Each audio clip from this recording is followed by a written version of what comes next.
Hanıma süni dolgu edilibdi. İllər öncə, 10 il əvvəl. Və çıxartmağa qorxur. Süni dolgudan sonra soruşursunuz ki, bəli, olar mı təbii dolgu? Bəli, olar. Onun öz texnikası var, öz dolguları var.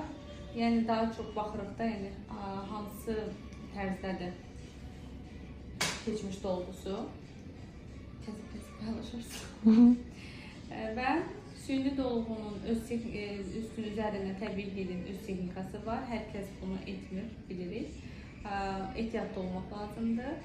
Daha da şişirtmək məqsədinə yox, korreksiya eləmək məqsədinə eləmək lazımdır ki, bəzi yerlərində süni dolğunun bilirsiniz ki, əyrilər çox olur, şişliklər çox olur, asimetriya çox olur. Onları aradan qaldırmaq üçün və ümumi gözəl bir görünüş, təbii görünüş almaq üçün üzərinə təbii gel eləmək olar.